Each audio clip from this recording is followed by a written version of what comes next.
Hi, I'm Dan Ciamatero, writer and artist of Snot-Ball Comix. Every year I enjoy countless hours of holiday, Christmas time entertainment. Why, you ask? Why does anybody do anything? Why do you ask so many questions? This year, as my special gift to the interwebs, I'm counting down my top 10 faves in 4 distinct categories. So, dust off those cookies and milk, fire up that Yule log, and remember, these here are my picks. So if you don't like them, you could go suck an egg. And now, Snot-Ball Comix presents a Snot-Ball Christmas Countdown.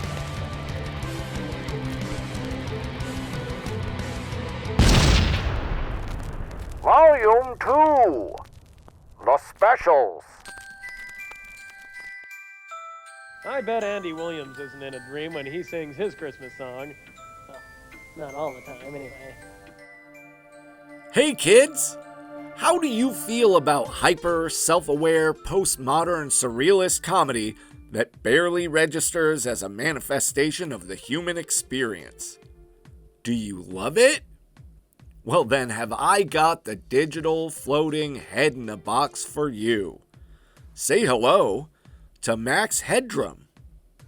Hey, I know Max Headroom, you may say. He's the glitchy pitchman who sells Coca-Cola. Or hey, what the fuck is a Max Headroom?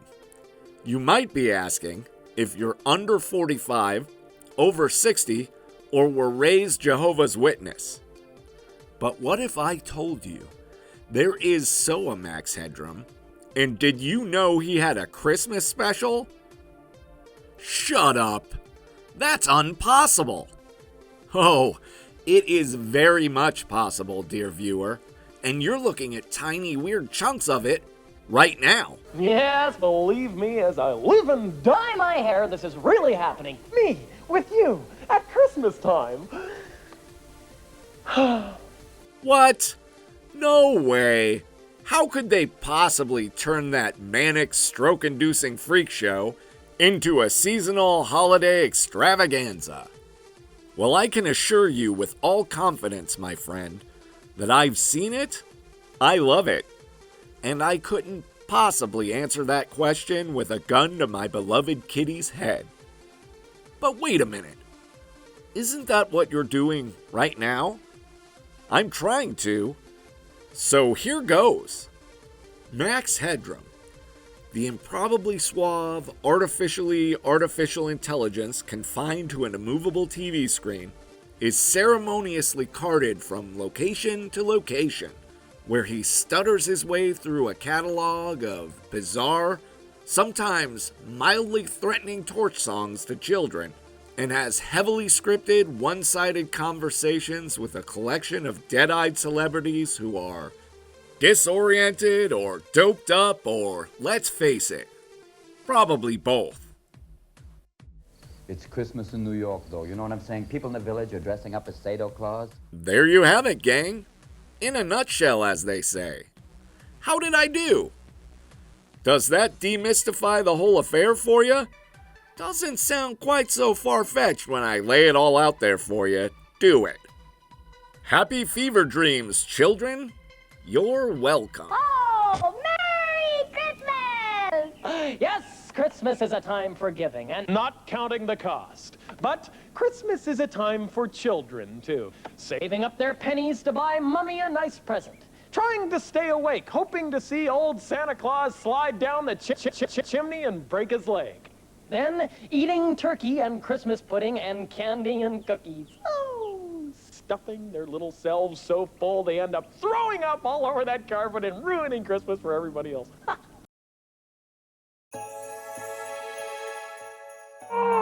You've come about the Santa position. Very good. Come in. What's a Ziggy? I don't know, man. Why do you keep asking me that? I remember seeing him on calendars and coffee mugs all the time when I was like 4. but I ain't never read no Ziggy comics, and I'm not gonna start now. But I am fairly certain that they couldn't possibly be as earnest and heartwarming as this 1982 special is, because nothing could be. This is the most pleasant and good-natured offering ever put to celluloid, which, in my opinion, should be required viewing in the year 2025 as a much-needed refresher course in basic human decency. Awash in an atmosphere of genial serenity left over from the late 1970s, this jaunty odyssey sees our silent hero and his lovable pup strolling undistracted through the holiday streets, looking to bring a touch of magic to any unfortunate who may need it most. Beset on all sides by graft and corruption, and under the relentless pursuit of a well-meaning but ill-informed beat cop, this diminutive do-gooder proves himself either too oblivious or too incorruptible to be taken prey by any sleazy schemer or petty crook, instead turning every slick manipulation or predatory threat into an opportunity for charitable kindness for all who cross his path. From an aimlessly adorable stray cat, to a host of gracious orphans, to a batch of Christmas turkeys, purchased and then set free, to the mutual benefit of both the bewildered grocer and the emancipated poultry. In the end, even the cop and an erstwhile pickpocket succumb to his magnanimous charms as they reconcile in his spirit of radiant brotherhood, a final benevolent motivation before humbly retreating into the silent night, leaving us all a bit warmer in his wake. All right, Shorty. This your sled here? And what's it doing sitting out here in the middle of the sidewalk where somebody could trip over it? A person could get hurt that way, you know. Oh!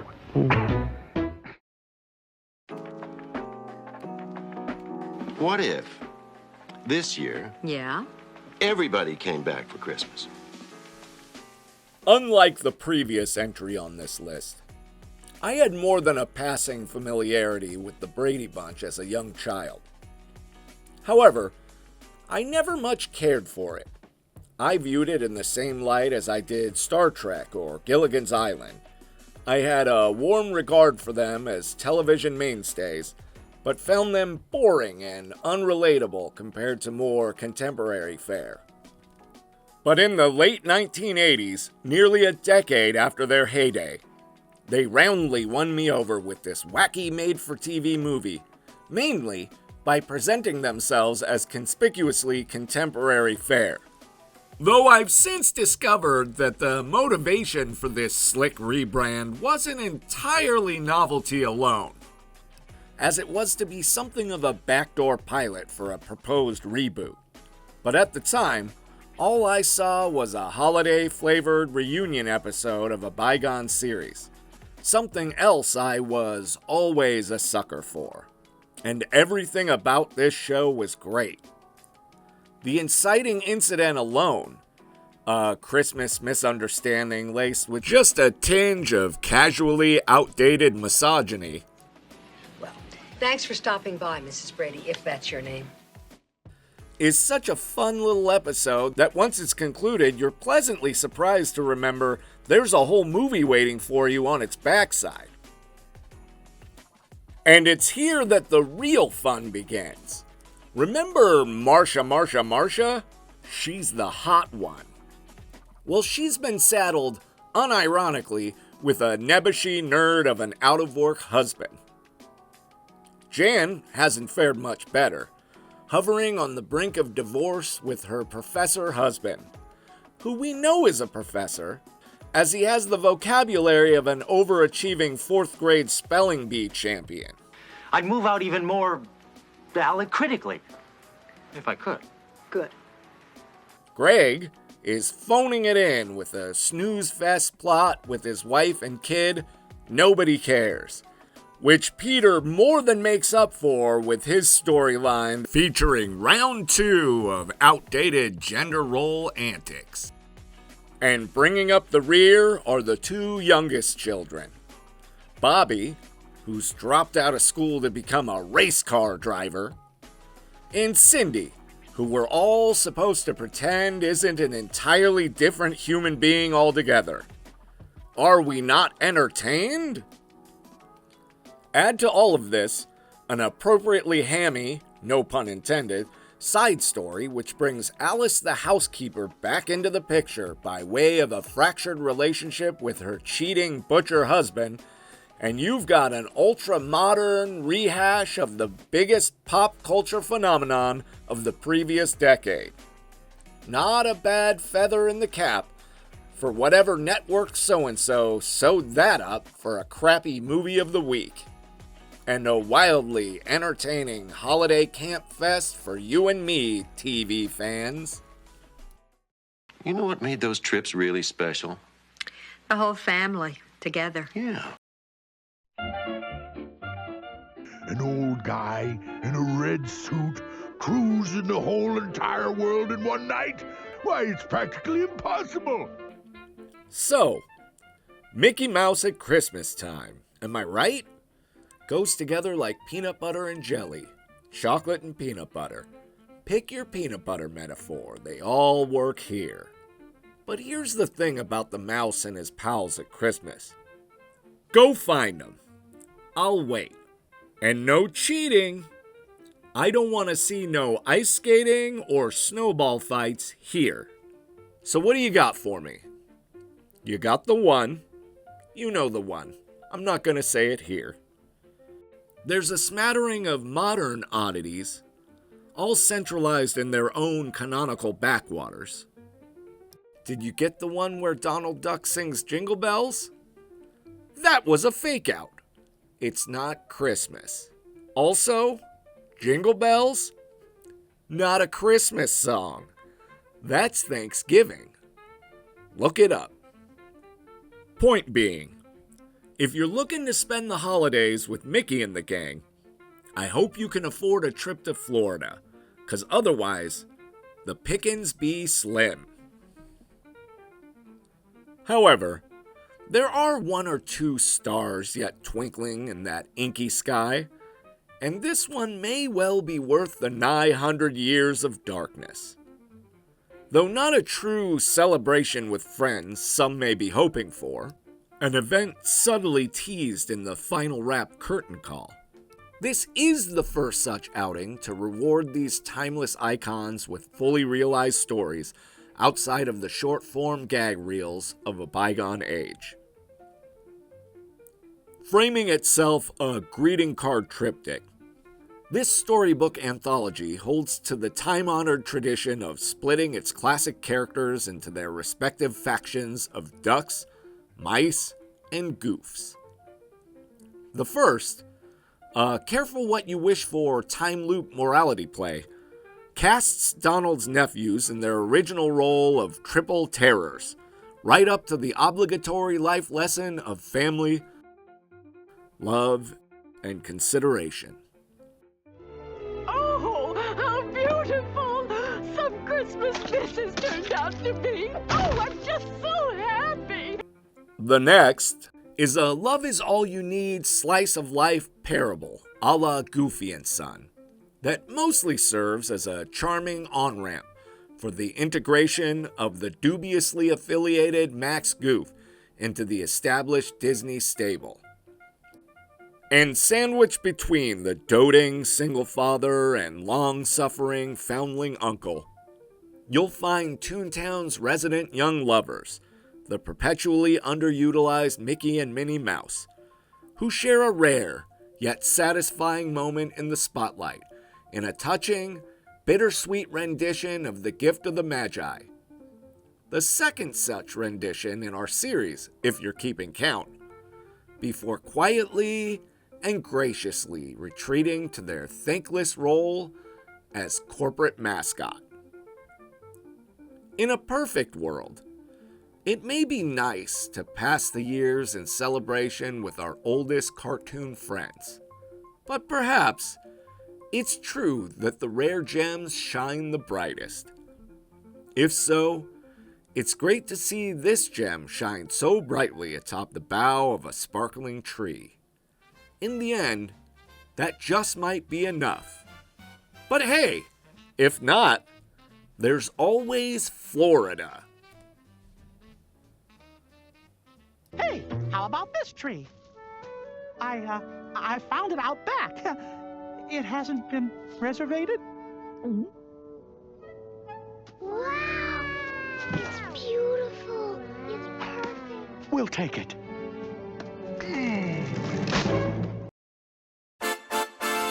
Yogi, that's a Christmas tree. You mean I woke up in time for Christmas? Do you remember your first Christmas? Are you a bear? If you answered no to either of these questions, then congratulations. You're not a goddamn liar. You also have precious little in common with the star of this animated special, who himself is dissimilar to most other cartoon animals in a very specific way, namely that he actually hibernates, which I guess makes him more like the average bear than we've all been led to believe. That's the flimsy premise upon which hangs the plot of this criminally overlooked cartoon classic, which is mostly just the Hanna-Barbera version of the Christmas crossover compilation I was just complaining that Disney didn't have the balls to pull off in the last review.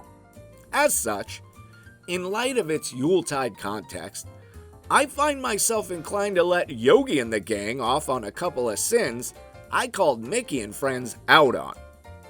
Most notably, the inclusion of a host of winter sports and activities, which here play out as less of a distraction and more of a seasonal initiation for the bear and his buddy, and which, more importantly, provide the most fruitful opportunity for the introduction of the first of our two villains, the aptly named Snively, spoiled nephew of the otherwise jovial lodge owner. Who did that? Who did that? And himself the most vital narrative link to our second antagonist, who just so happens to be the single greatest character on this countdown, the dastardly curmudgeon, Herman the Hermit, who spends most of the runtime cooking up a series of schemes to run off Those Christmas dudes? that, if successful, would amount to nothing short of wholesale slaughter, or, petty theft. Whichever works, it's all the same to him. And as luck would have it, it's all the same to our heroes, too, who are snatched time and again from the jaws of peril by Yogi's timely and fortuitous bouts of narcolepsy. An affliction, I should point out, that is not as virulent with Boo Boo or the sultry Cindy Bear, who is far less sleep-deprived than she is apparently deprived of something else altogether. In the end, all is forgiven, as Snively and his surly pal melt in the glow of festive generosity, a development that, while trite, is wildly satisfied when played out by these two smarmy scumbags.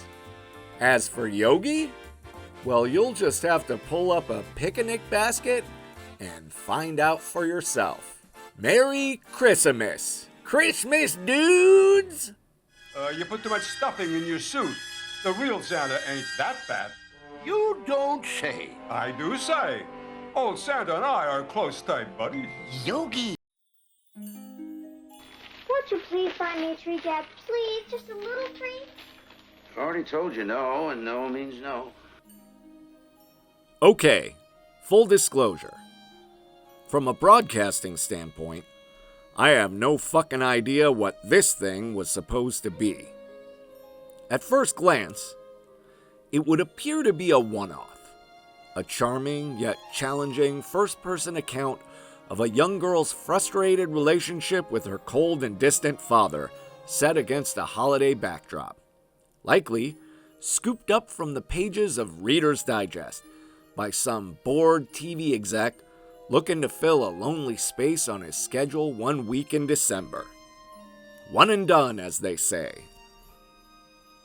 But the farther I get down the rabbit hole, the more I start to discover that they made a whole fucking slew of these things. Suddenly, I don't know what the hell I've gotten myself into. Is it an episode of a weekly show? I doubt it. After all, they all have unique titles. Is it a series of articles adapted for television? That seems a likely possibility. I think they're too weirdly specific to be books, but what do I know? It was the 70s. I do know that they made one of these for Valentine's Day, so how special can it be? And I know that I'm not going to look it up, because this mystery tastes like I love it, and I don't need to know everything. I won! I said you had to drink a glass full of water. I did. You drank the glass empty. Most importantly, I know I fell in love with this one instantly upon first viewing. Another specimen from my I Found It on YouTube collection. This one has been a staple of my holiday favorites ever since. If you're looking for cynicism, you're not gonna find it here. Just a seasonal snapshot of an overbearing father who won't get a tree for his plucky and resourceful daughter because he resents her for the loss of his wife and openly wishes she were dead. Okay, did that sound a little cynical? Sure, but it's not my fault. I didn't write the damn thing. Besides, it takes place in the 40s. Things were different back then. And did I mention how plucky and resourceful the protagonist is? She really does carry the whole piece on her shoulders. Thank you, Santa Claus. Seriously, I wish she were my kid. If she was, I sure as hell would have gotten her a Christmas tree, I can tell you that much. This movie of the week is dripping with melancholy, but it's a life-affirming kind of melancholy that gives the season just a touch of humanity. And it does have a happy ending. A bittersweet ending? An ending. It has an ending. I don't see why I can't have a tree, Dad. All the other kids do. Well, you don't have to do everything the other kids do. Why not? If the other kids threw snowballs and broke windows, I wouldn't do that because it's a bad thing. But having a tree is a good thing. Isn't it, Dad? Isn't it? Oh, Addie, will you stop pestering me and go to bed? It's not my bedtime.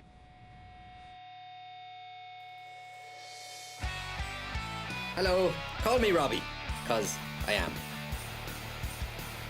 When attempting to craft a contemporary holiday classic for the kids, there's just one thing you should be asking yourself. Why? Seriously, why bother?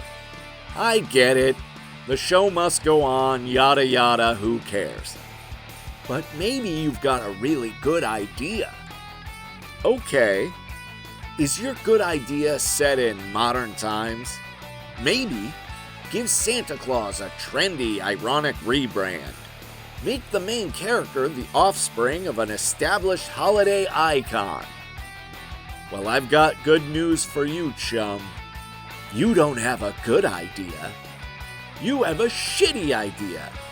A series of shitty ideas, as a matter of fact, and you deserve the single, insignificant airing you're going to receive before your lousy show slips into obscurity along with the 10,000 other such shows that have all failed in the past. But you worked really hard on this one. Why am I being so mean to you? Calm down, you baby. It's not your idea that sucks. It's your approach that needs work.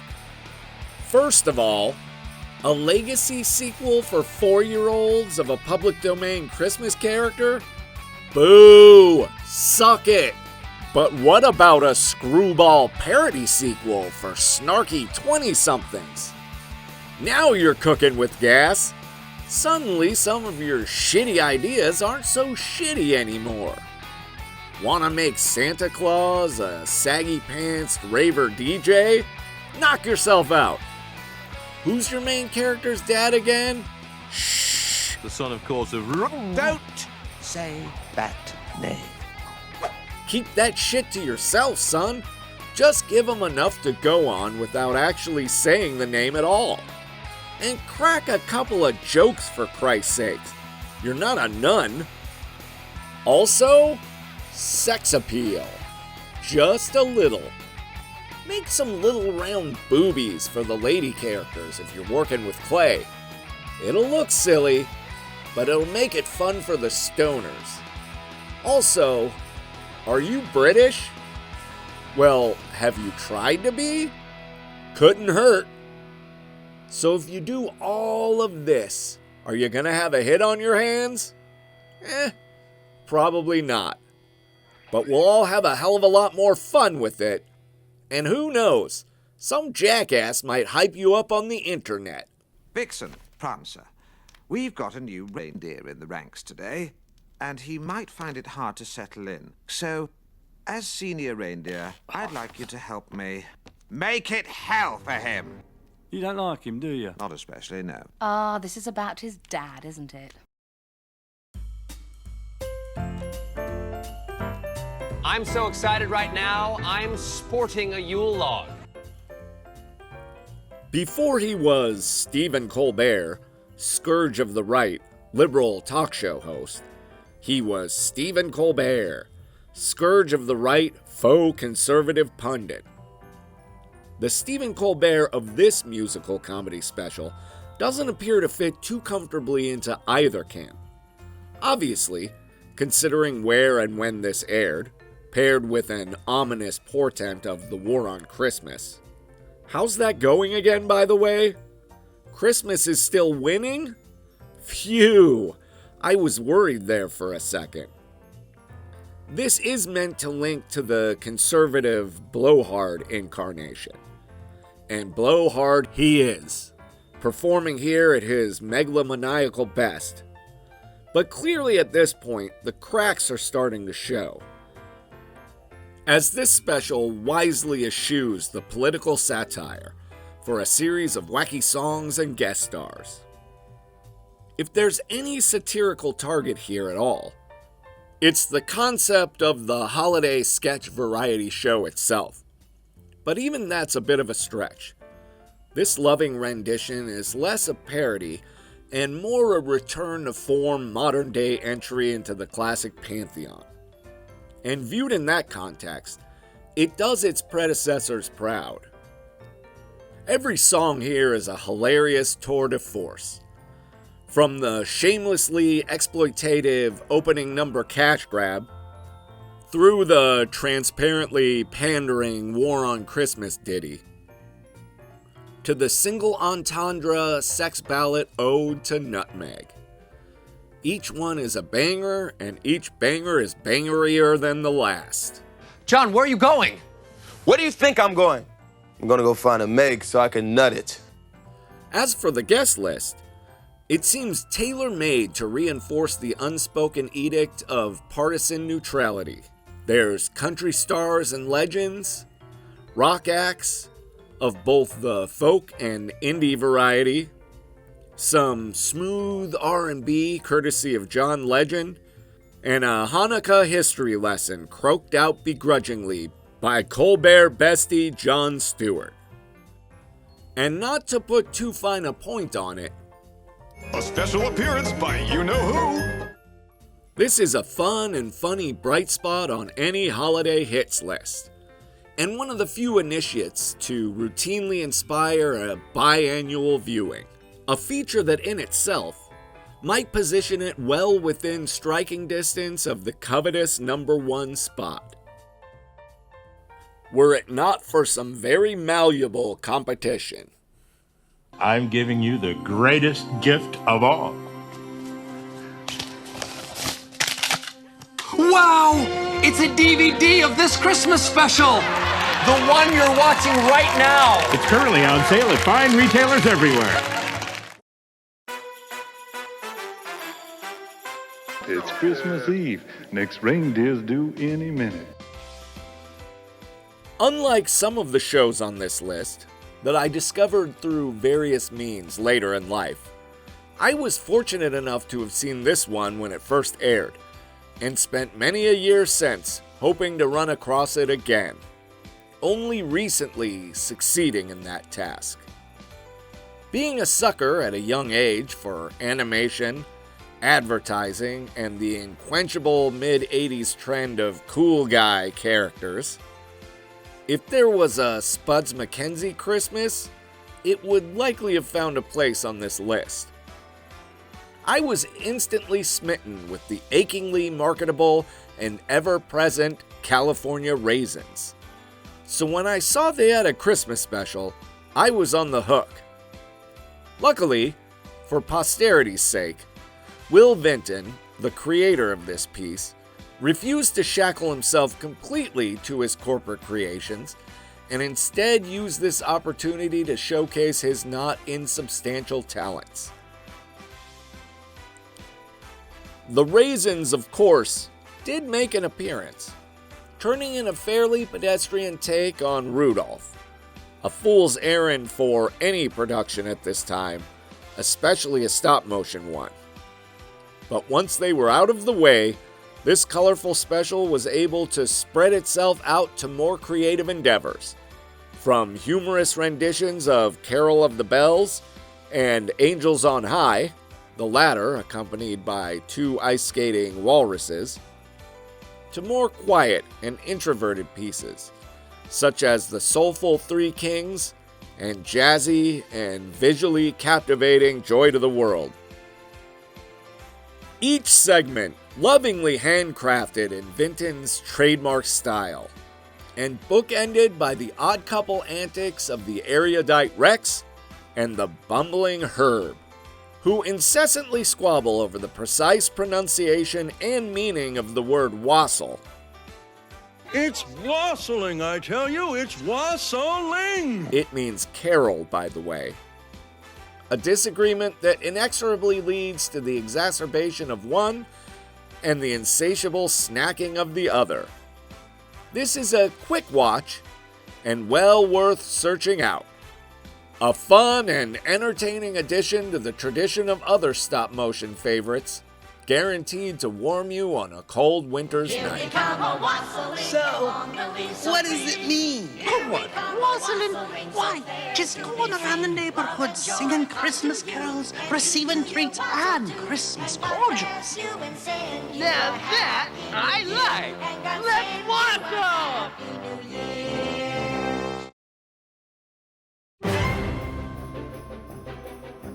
We'd love to see your act. In fact, we'd hate to miss your act. In fact, we'd love to hate your act. And here we find ourselves, gang, once again at the #1 spot. Another countdown complete, halfway home on our holiday hits list. And this one here happens to be a very special entry indeed. Unique amongst its peers as not only my all-time favorite televised Christmas special, but also my all-time favorite Muppet production. Full stop, no caveats. And considering that the Muppets just might be my all-time favorite property in general, some soul-searching required, that makes this a singularly exceptional offering to be sure. But wait a minute. Surely you're not suggesting that this throwaway novelty is the best Muppet media ever? The heck you say? That I am. And I intend to stand by that bold assertion to the last.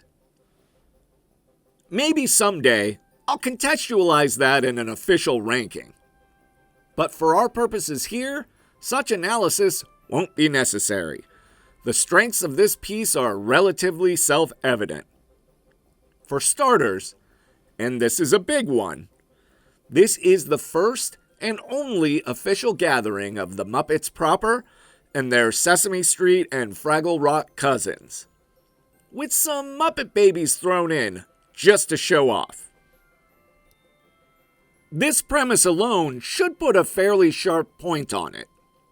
but it's far from the only merit brought to the table. From a tonal perspective, this production is perfectly balanced, especially in light of its seasonal theme. I knew you'd learn to love us. I didn't say that.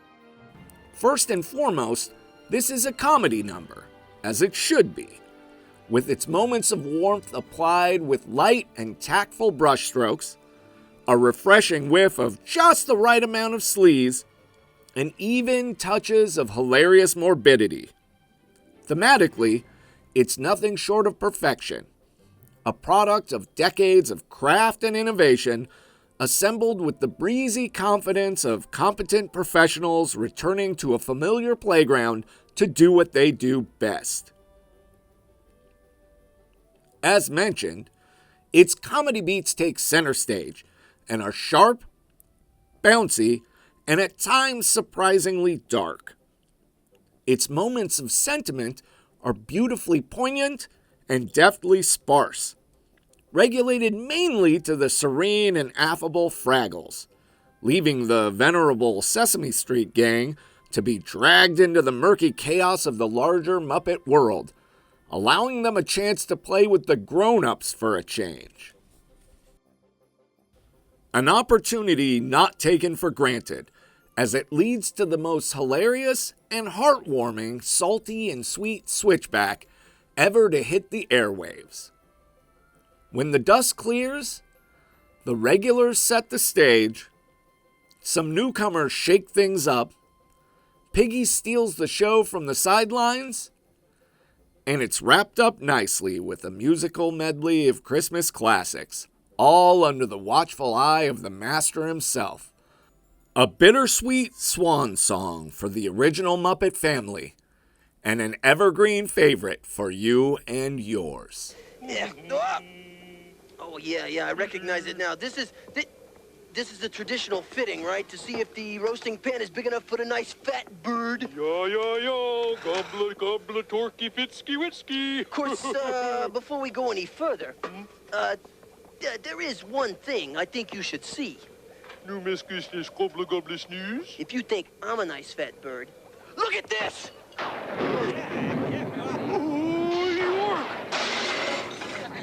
Gobbler, gobbler, humongo. Ain't it the truth?